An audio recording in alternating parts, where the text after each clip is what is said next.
Batteries जो है वो स्टेबिलिटी प्रोवाइड करती हैं. If you want to increase your share of renewable, you can not sustain without battery storage. इसका economic और इन्वायरमेंटल इम्पैक्ट क्या है whenever we talk about renewable energies and its integration? तो आज जो प्राइसेस सोलर की हैं और जो प्राइसेस बेस की हैं, उसके साथ even you are cheaper than the RLNG diesel generator prices. I think 5-7 years में बहुत ज़्यादा ब्रेक थ्रू नजर आएंगे कि ग्राफीन आपके पास एक पार्टिकुलर मटेरियल है जो कि सुपर कंडक्टर कहलाता है, सुपर कंडक्टिविटी. पाकिस्तान में जो एक चीज़ की कमी है वो आई थिंक बेस्ट पॉलिसी की है. एक टर्म यूज़ होती है यूटिलिटी डेथ स्पाइरल, जिसे हम कहते हैं कि यार वो एक्टिवेट हो गई है यूटिलिटी डेथ स्पाइरल.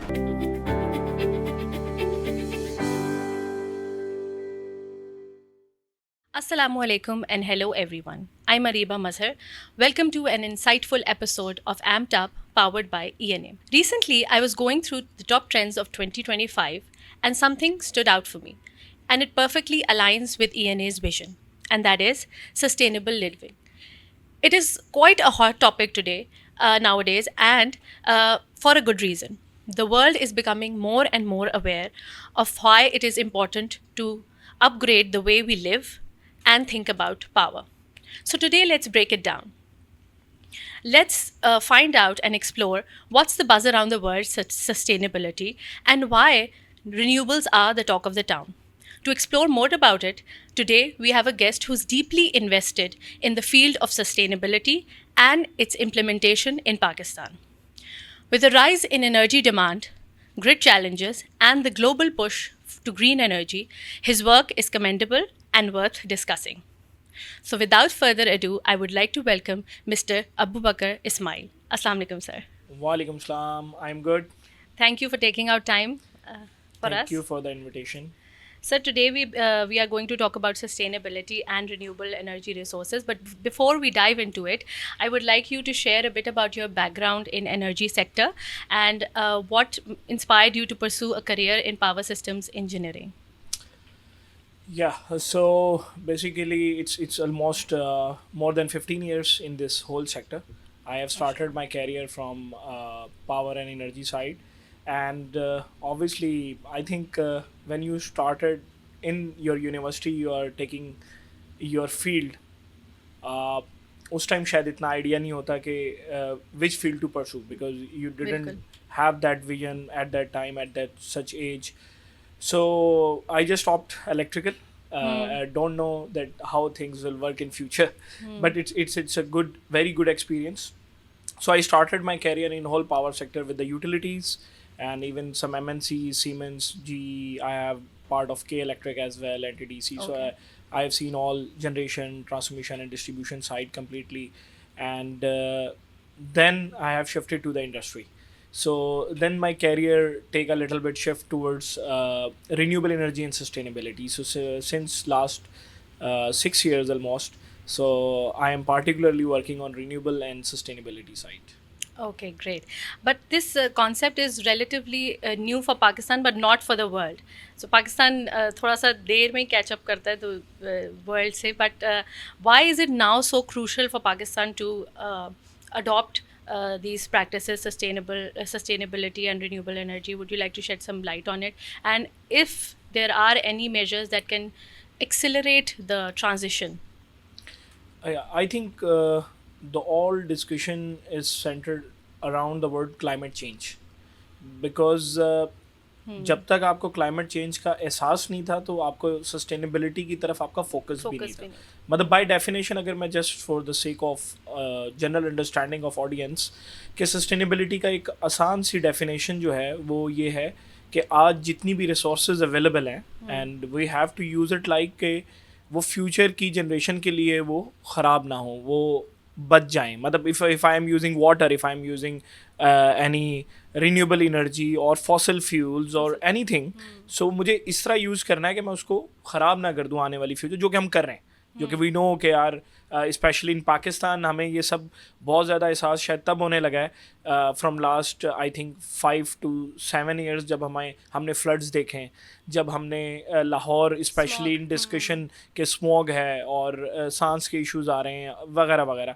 सो यहाँ से मैं समझता हूँ कि दुनिया ने इसको रियलाइज़ ऑब्वियसली पहले कर लिया था, बट हमें ये सब चीज़ें आंखों से देखने के बाद समझ में आना शुरू हो गई हैं कि if we didn't act on it so ये बहुत ज़्यादा वर्स हो जाएगा एंड हम हो सकता है इस जगह पे रहने के भी काबिल ना रहे ये जगह। अच्छा।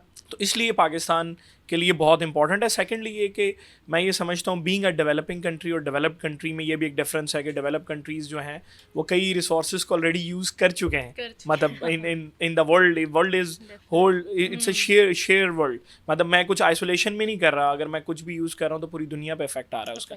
सो they have already gone through that time, they have use that resources and now अब वो डेवलपिंग के कंट्रीज़ की तरफ एक चीज़ शिफ्ट हो रही है। और सेकेंडली ये कि डेवलपिंग कंट्रीज़ के बाद उस तरह के बजट्स, उस तरह की चीज़ें R&D और उसके ऊपर नहीं होती।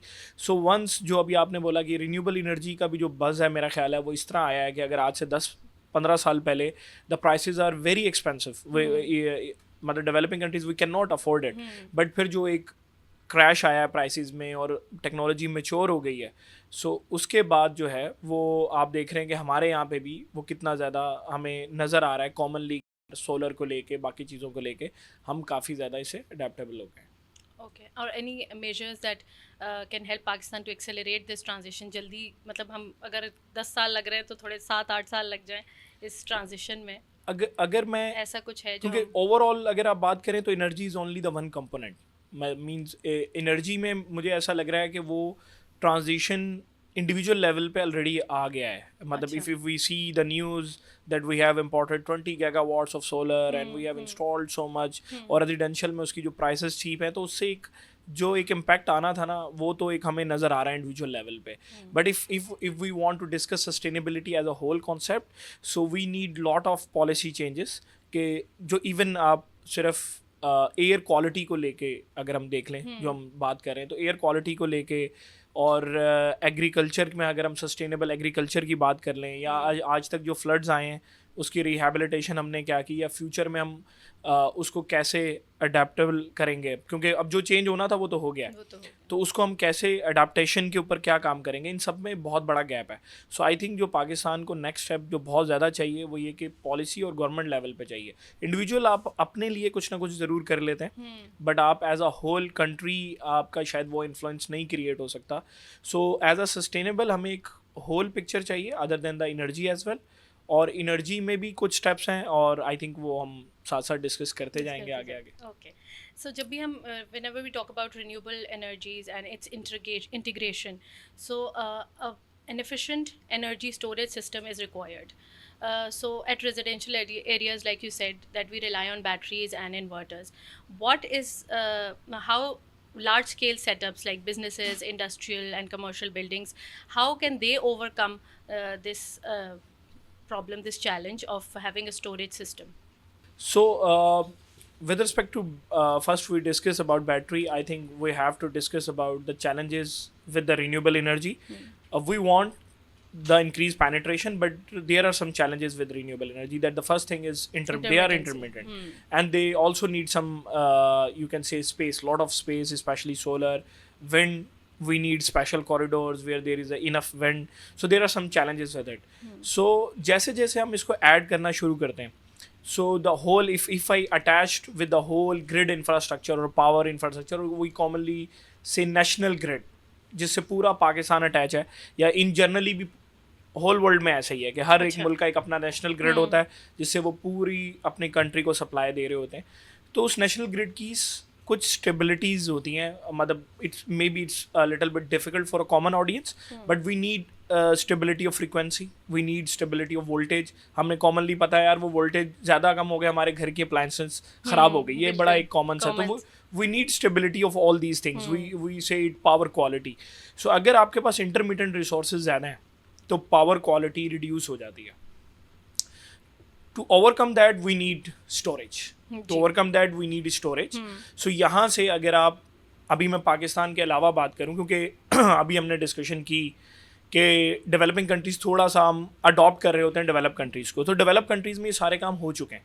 मतलब they have seen the duck curve, the phenomena. We know कि जब सोलर का पेनिट्रेशन बहुत ज़्यादा हो जाता है तो ग्रिड पे एक डक कर्व आ जाता है, दिन में ग्रिड की डिमांड जीरो की तरफ चली जाती है क्योंकि हर कोई अपना इंडिविजुअल खुद जनरेट कर रहा है। सो डक कर्व फिनोमेना के बाद वहाँ पे आप देखेंगे whole US, Australia, UK they are adopting a massive scales of batteries at grid scale के ऊपर लगा रहे हैं, एंड व्हाट दे अच्छा। Are doing in the noon they are all taking from the solar, they are Solar, storing it and they are using in the evening, और वो time जहाँ पे आपको फॉसल फ्यूल चलाना ही पड़ेगा शाम में शाम जब में। सोलर बंद हो जाएगा. सेकेंडली ये कि बैटरीज जो है वो स्टेबिलिटी प्रोवाइड करती हैं, क्विक एनर्जी आपको देंगी. अगर आपके पास अचानक से कोई बादल आ रहे हैं, ड्रॉप हो रहा है, फ्रिक्वेंसी के इश्यूज आ रहे हैं, सो battery adoption is very important for stability.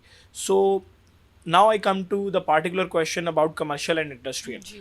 So industry के अंदर भी अगर आप ख़ास तौर पे देखेंगे कि अब अडॉप्शन बहुत ज़्यादा होता जा रहा है सोलर को लेके, एंड स्पेशली जो इंडस्ट्रीज़ विंड कॉरिडोर में हैं. अगर आप कराची की हम पार्टिकुलरली बात करें, it's around Nooriabad, it's port Qasim, Dhabeji, Gharo, ये होल रीजन है जहाँ पे विंड अच्छी है हमारे पास. तो वहाँ पे अडॉप्शन बढ़ना शुरू हो गई है और बैटरीज भी यूज़ होना शुरू हो गई हैं. If anyone have installed enough solar, like they have 10 megawatt of demand, they have installed 10 megawatt of solar, so they need BESS. Okay. So already there are some projects that are running in the market, और ये must है. मतलब ये कि अगर आप as a individual भी, as a industry भी, एज अ कमर्शियल भी, if you want to increase your share of renewable, you can not sustain without battery storage. And for large scale we need BESS. Yes. Okay. So इसका economic और environmental impact क्या है अगर large scale हम लोग लेते हैं, इसको अडॉप्ट करते हैं in Pakistan? So what are the benefits that businesses are going to avail? Yeah. Basically, it has both positive impacts. Okay. Economically and environmentally, both it has a positive impacts. Environmentally, हम बात कर लें.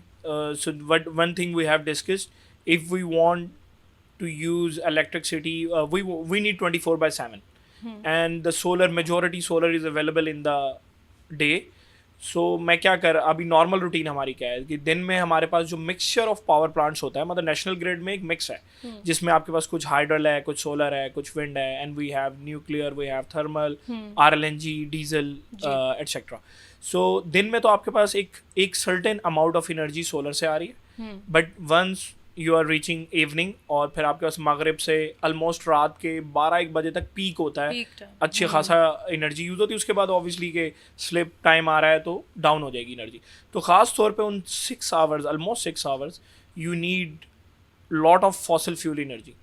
तो पहला environment benefit ये हो सकता है कि आप दिन में एनर्जी स्टोर करें, और वो जो शाम के 6 आवर्स हैं उसमें आप बैटरी से यूज़ करें, और वहाँ पे आप फॉसिल फ्यूल को रिप्लेस करें. तो ये एक पहला इन्वायरमेंट का एक सिंपल सा आप समझ लें. मतलब we can discuss more also.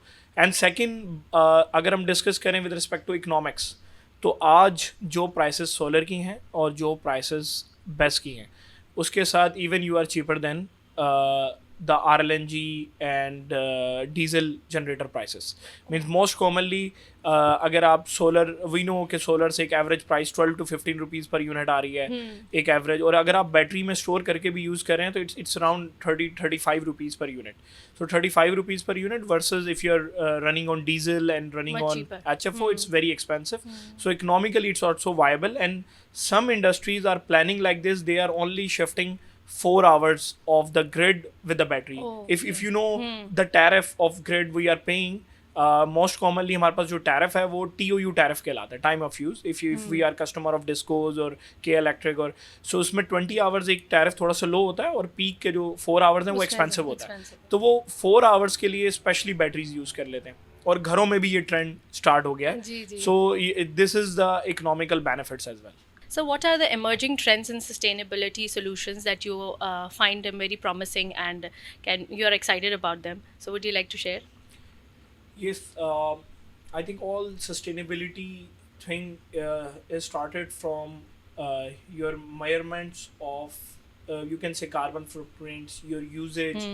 So उसमें जो नई चीज़ें आ रही हैं वो obviously artificial intelligence तो हर चीज़ को influence कर रही है. So we in next thing what we are seeing, AI का इन्फ्लुएंस, ब्लॉकचेन का इन्फ्लुएंस, और क्लाउड बहुत कॉमन है. एक एग्जांपल के तौर पे मैं आपको बताऊं कि एक कॉन्सेप्ट मतलब पाकिस्तान में नहीं है, obviously we didn't have that regulations, but virtual power plants या एग्रीगेटर्स का एक कॉन्सेप्ट है जो कि मतलब ऑस्ट्रेलिया, UK इधर बहुत कॉमन है कि लाइक एक लोकेलिटी में आपके पास 100 houses and everyone have say 10 kilowatt of solar.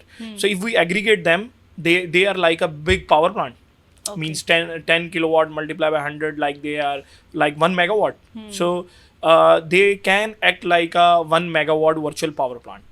So हो क्या रहा है कि there are many startups in whole western side जो कि क्लाउड को यूज़ करते हुए और ब्लॉकचेन को यूज़ करते हुए they are making then 1 megawatt.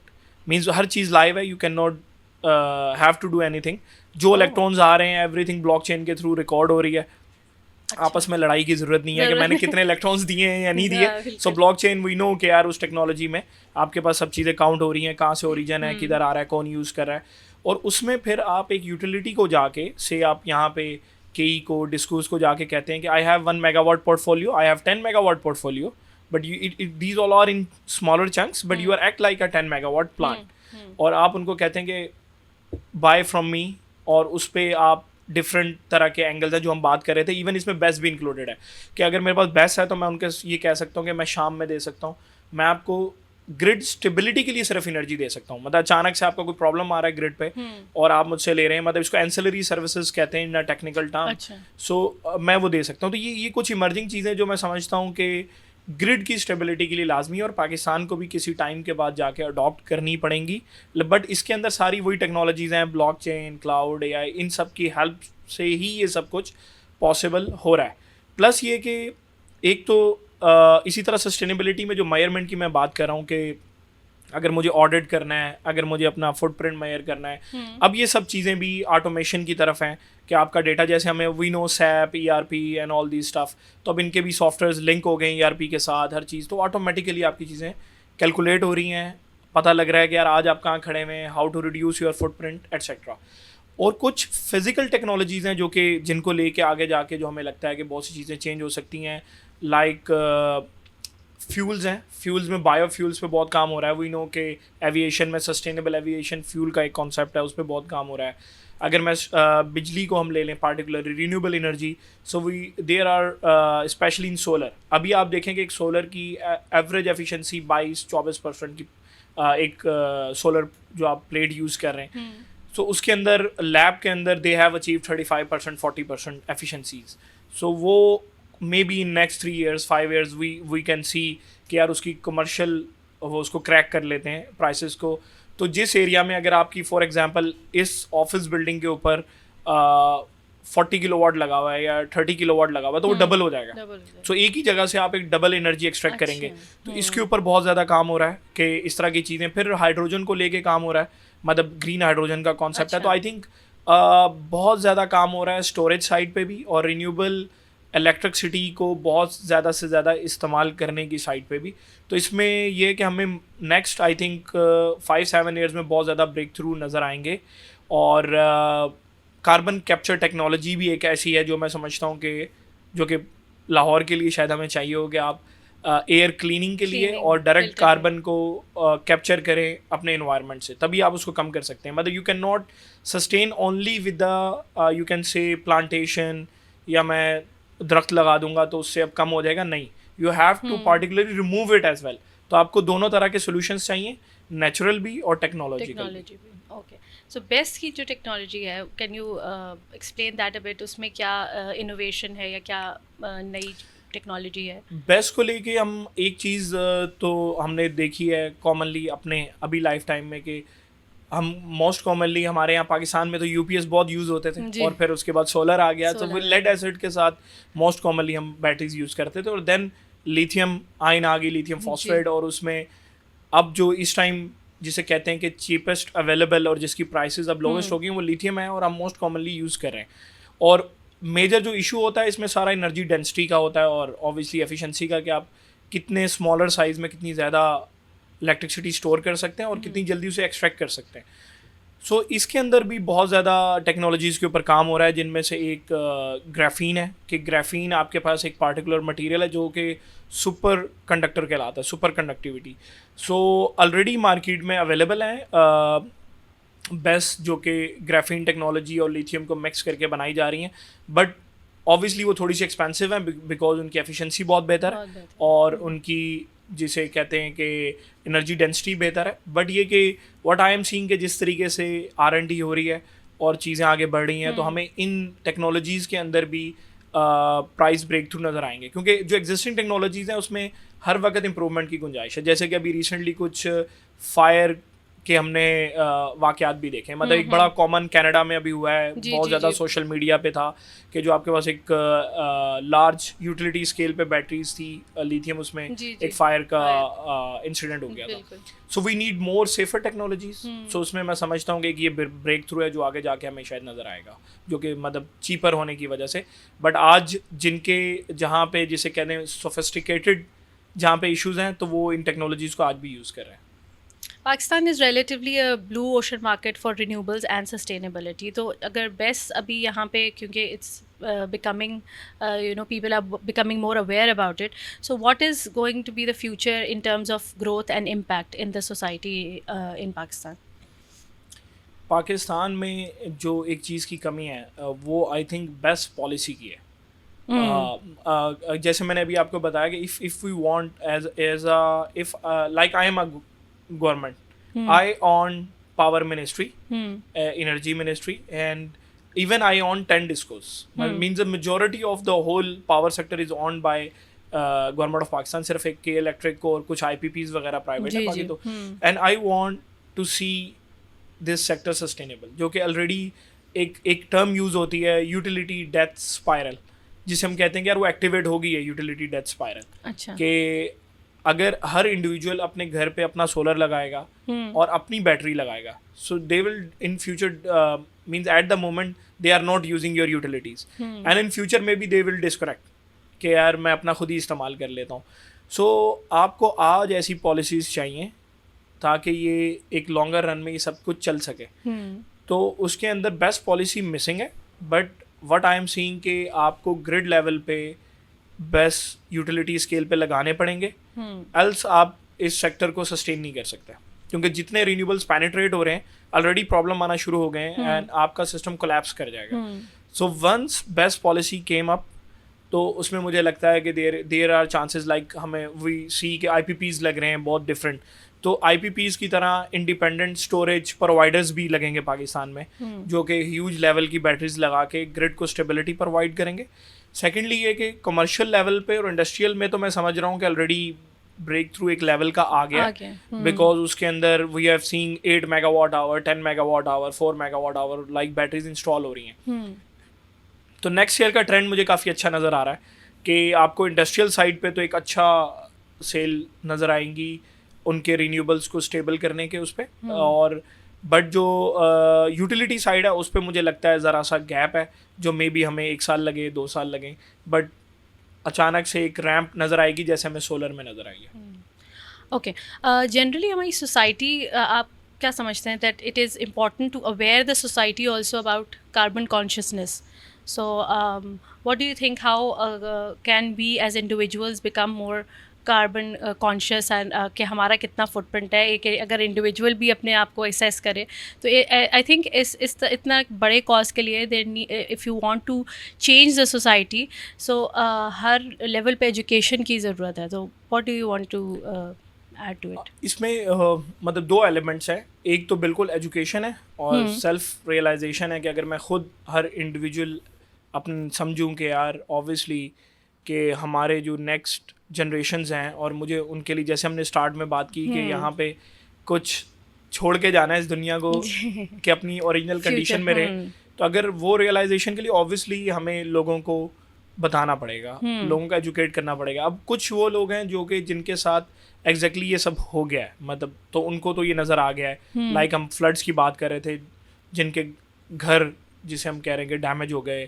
या इवन अगर आप आज एग्रीकल्चर को ले लें, सो वी हैव सीन कि यार कभी मौसम में, जिस मौसम में बारिश नहीं होनी वहाँ पे बारिश की वजह से फसलें तबाह हो गई, जब वो यील्ड बस रेडी थी तो उनको एक बहुत बड़ा नुकसान हो गया। इवन ज़ालाबारी आप देखेंगे ऐसे टाइम पे हो रही है जो मतलब आप ऑलरेडी जिसे कहते हैं कि एग्रीकल्चर को लेके जिन लोगों के, तो दे आर रियलाइजिंग कि यार ये सब हो रहा है।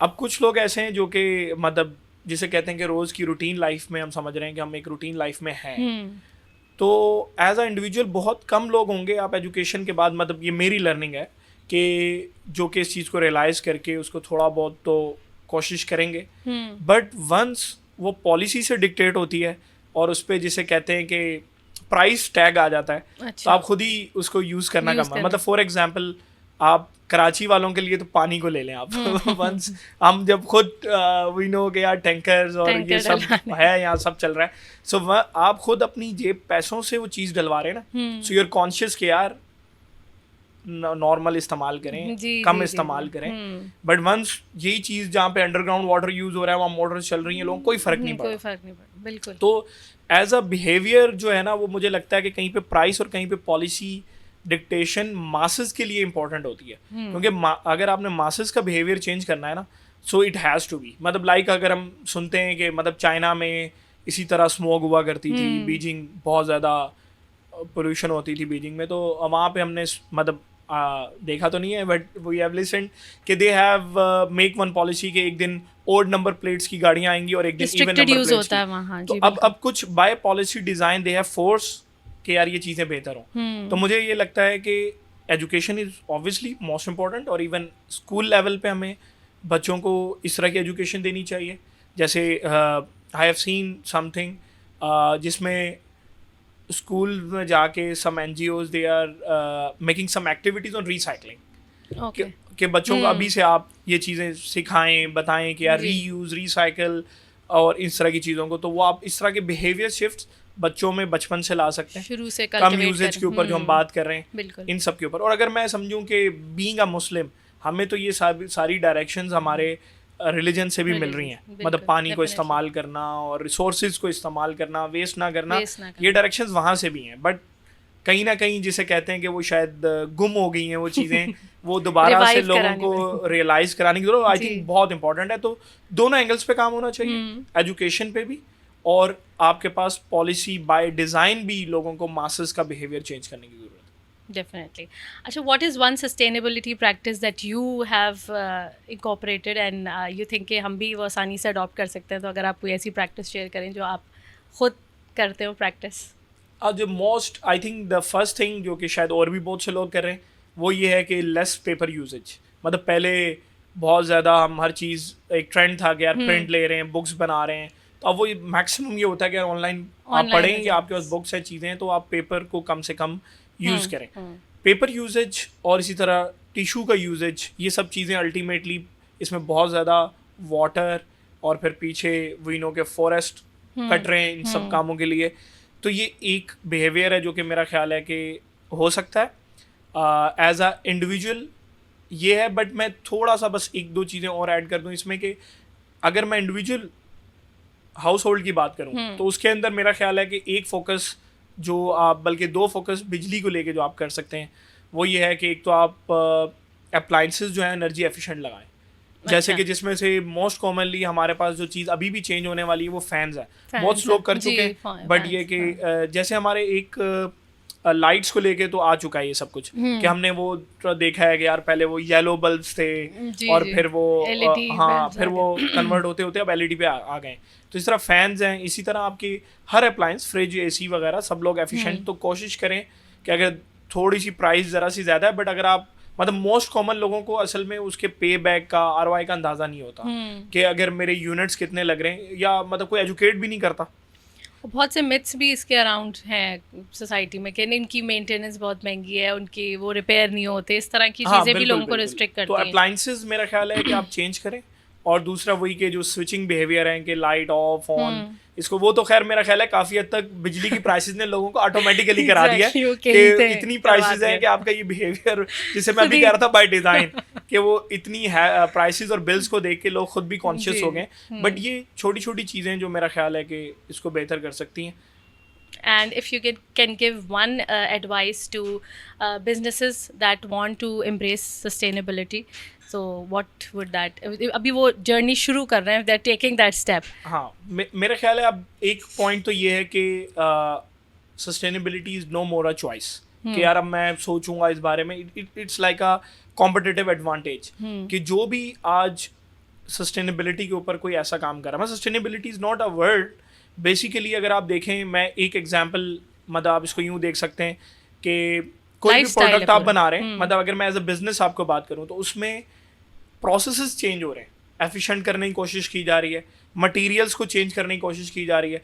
अब for example whole Pakistan cement industry for example, और उसमें एक सीमेंट इंडस्ट्री बाय डिज़ाइन जो R&D मतलब दुनिया में हो चुका है, इंडिया में आप देख लें तो वो मटेरियल्स कुछ चेंज कर रहे हैं तो उससे फुटप्रिंट बहुत ज़्यादा चेंज हो रहा है। वो मटेरियल पहले अडॉप्ट कर लेती है तो उसका कॉम्पिटिटिव एडवांटेज बन जाएगा दूसरों के मुकाबले में। इसी तरह अगर आप टेक्सटाइल्स को ले लें या बाकियों को भी, तो जो भी आज सस्टेनेबल प्रैक्टिसेस वो आइदर अपने उसमें से पानी को कम कर लेता है, मतलब उसमें 2-3 तरह के फ़ायदे हैं। एक तो ये कि आपकी कॉस्ट कम हो जाएगी, कॉस्ट कम पे भी आपको कॉम्पिटिटिव एडवांटेज मिल सकता है। हो सकता है आपका प्रोडक्ट यूनिक हो जाए, आपको इसमें ऐसा मटेरियल यूज़ करें जो अभी दूसरे उस पर नहीं आए, तो आप कॉम्पिटिटिव एडवांटेज पे आ सकते हैं। सो मेरे ख्याल में कि आज उसको ये नहीं सोचना चाहिए कि मेरे ऊपर कोई इस पर पुश आ रहा है या मेरे ऊपर कोई शायद एक्स्ट्रा बर्डन है, बल्कि इसको इस एंगल से सोचना चाहिए कि मैं अपने प्रोसेस में कोई इनोवेशन लेके आऊँ जो कि मुझे दोनों तरफ हेल्प करे, जो कि सस्टेनेबिलिटी को भी आगे लेके चले। मतलब उसमें रिसाइकलिंग हो सकती है, इस रिसाइकलिंग को लेके भी बहुत काम हो रहा है कि मतलब इवन पेट बॉटल्स को आप ले लें कि बहुत से प्रोसेस ने उन्हीं बॉटल्स को आप रिसाइकिल कर रहे हैं, तो एक नया आपके पास समझ लें कि एक बिजनेस है, एक्स्ट्रा आपने फैक्ट्री लगा ली और वो आपका रेवेन्यू जनरेट कर रही है, बट आप एक सस्टेनेबिलिटी के ऊपर काम भी कर रहे हैं। तो इसको अगर आप सस्टेनेबिलिटी को इस एंगल से लेंगे तो उसमें जो मेरा पहला पॉइंट यही होगा कि आप अपना जो एक काम करें वो ये कि आज का फुटप्रिंट, आज की सारी यूजेज आप नोट कर लें और अपने प्रोसेस इनोवेशन में ये टारगेट कर लें कि यार मुझे इसे कम करना है, तो वो ऑटोमेटिकली आप कुछ ना कुछ अचीव कर लेंगे। Thank you so much. Thank you, sir, for taking out time and sharing your valuable insights with us. That is all for today's episode. I hope you enjoyed and had a great time. Sir, would you like to say anything in the end? I will say कि ये सिलसिला podcast का I think ANA ने बहुत अच्छा initiative लिया है और मासेस के लिए, और वही जो हम एजुकेशन की बात कर रहे थे कि जब आप डिफरेंट टॉपिक्स को लेके आएंगे और इसको प्रोपेगेट करेंगे, और सोशल मीडिया तो आजकल ऑब्वियसली एक मेजर टूल है, तो इससे आप लोगों का बिहेवियर चेंज कर सकते हैं। और ANA का अच्छा इनिशिएटिव है, और आई थिंक ANA जो है वो न्यू टेक्नोलॉजीज़ और बैटरी स्टोरेज को लेके भी काफ़ी अच्छा काम कर रहा है, एंड वी होप कि इसमें मजीद ANA भी नई आइडियाज़ के साथ आता रहेगा। Thank you so much. Thank you. In today's episode, we explored why Pakistan's transition is more important than ever, the role of efficient energy system, and how individuals and businesses can take meaningful steps towards sustainability.